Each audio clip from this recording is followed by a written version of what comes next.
Welcome back. Thanks for stopping by my little YouTube experiment that I've got going on. Last week I said I was going to start doing this just week by week, and I do plan to kind of stick to that. I'm just trying to do this on Friday, Saturday, Sunday, whichever day is most convenient for me. The next video won't be till next weekend, at least manga haul video. So I got some stuff from Viz, some stuff from Yen Press, and one thing from Dark Horse. And so I just figured I'd show those and talk about them. So last week I got the volume called Love Song, which it's one of the oldest Shojo volumes that Viz ever published. This week I picked up 4 Shojo stories, which I think is the oldest Shojo volume that Viz ever published. It's got 2 stories from Keiko Nishi, one story, oh, this has They Were 11 in it. Shoot. Now I can quit, I didn't even realize that. Now I just knew it had a Moto Hagio story. Now I can just quit waiting for the pre-order of that's been pushed back like 4 years at this point. Well, that's a pleasant surprise. But yeah, it's got these 4. So Moto Hagio, Keiko Nishi, and Shio Sato.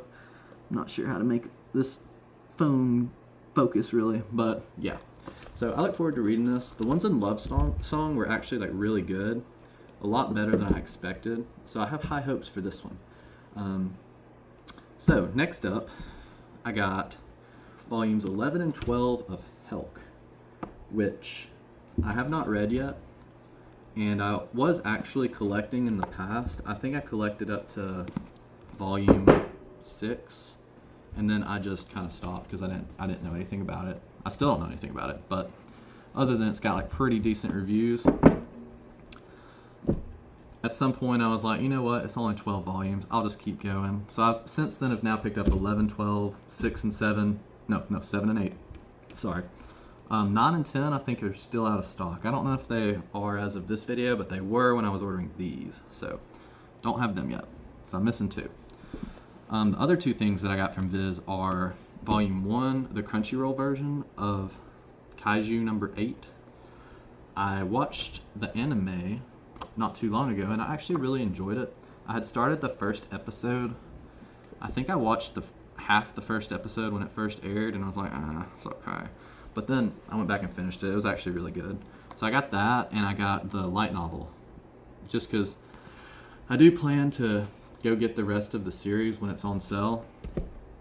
And if you've been collecting at all, you know sometimes these like exclusive variant covers just like go away. They get hard to find. So at the least, I wanted to make sure I had those 2 because those were the 2 volumes that I would be most concerned about just not being able to get in the future. And I'm kind of a completionist, so if I'm collecting it, I want to have all of it, including the variants. But that's just me.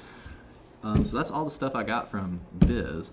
The one thing that I got from Dark Horse was Omnibus number 7 for Vampire Hunter D.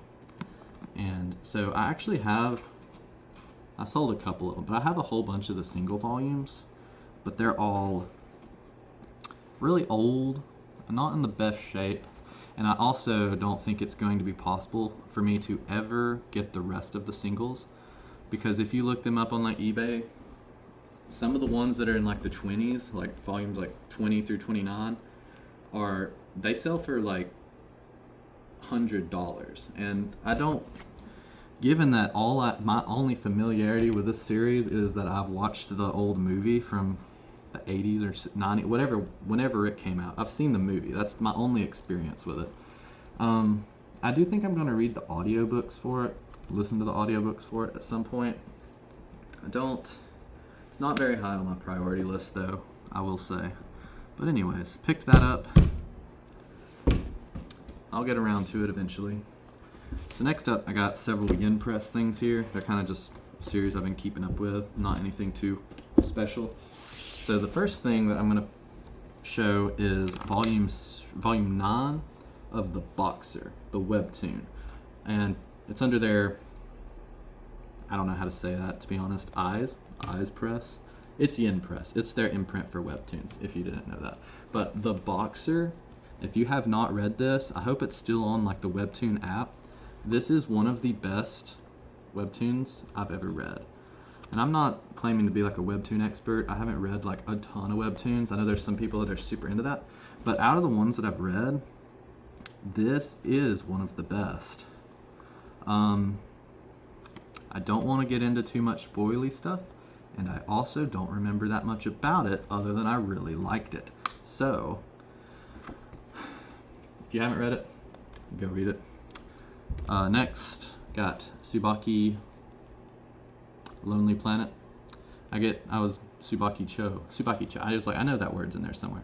Tsubaki Cho Lonely Planet. This is by I haven't read this, but it's by the same author as Daytime Shooting Star, and I really enjoy the Daytime Shooting Star. So I've just been getting this as it comes out, but I feel like this series has been being released for what feels like 5 years at this point. It's only got like 10 or 12 volumes, so I don't know. I guess it's not a high priority for Yen Press, I guess. But I do look forward to reading that. I know season 2 of this is going on right now. Got volume 21 of Hanako-kun. I've read four volumes of this. I do enjoy it, but I don't know why I haven't read more. Got Shadow's House volume 8. These are coming out really slow too. I've seen both seasons of the anime.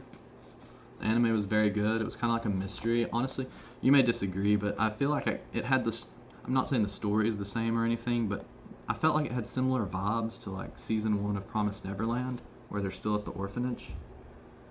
That's kind of the vibe I get from it, but I really liked what I saw of the anime. I know there were some filler episodes in there though, but I didn't even realize they were filler when I watched it. I got Sasaki and Miyano volume 10. I have not read volume 9 yet, but I've read the rest of them. Haven't read the spin-off either, the Hirano and Kagira, even though it's supposed to be good. This is just your standard school BL series. I mean, you know it's going to be a BL when the main character's a guy and he likes to read BL series, but I don't know. It's pretty good, though. The anime was good, too, but I like the manga more. And then lastly, I got Bungo Stray Dogs.